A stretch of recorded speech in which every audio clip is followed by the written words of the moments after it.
हमरा लगौलू साथी रचा के आपन घरवा बसौलू। प्रेमवा के रोग जान हमरा लगौलू साथी रचा के आपन घरवा बसौलू।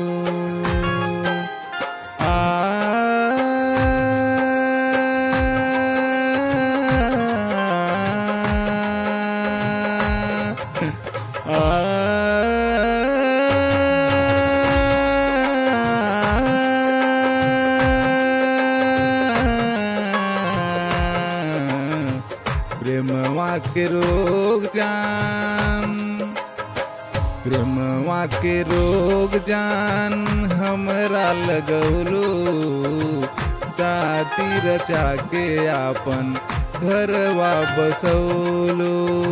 प्रेमवा के रोग जान हमरा लगौलू साथी रचा के आपन घरवा बसौलू।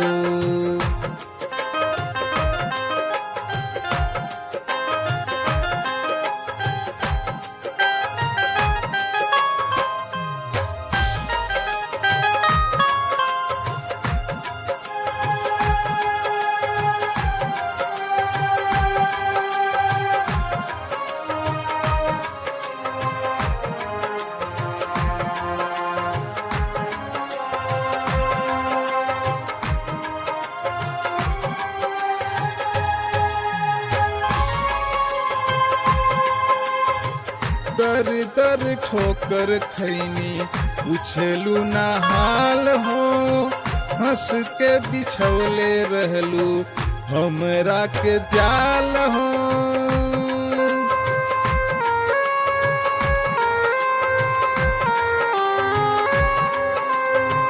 दर दर के ठोकर खैनी पूछलू ना हाल हो, हंस के बिछौले रहलू हमरा के जाल हो। मधुबन जिंदगिया, मधुबन जिंदगिया के पतझड़ बनौलू पाके सजनवा के हमरा भुलौलू। प्रेमवा के रोग जान हमरा लगौलू साथी रचा के आपन घरवा बसौलू।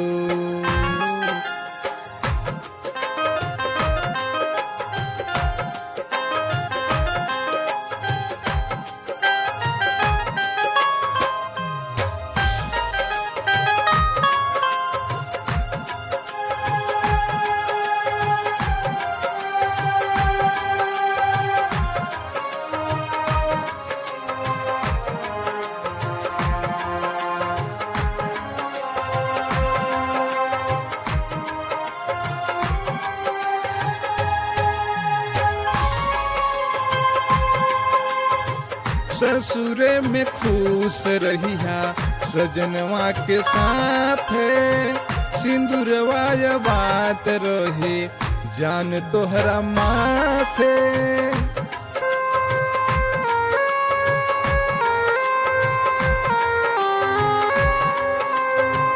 ससुरे में खुश रहिया सजनवा के साथ, सिंदूरवा बात रहे जान तोहरा माथे। दिल के नगरिया हमरा,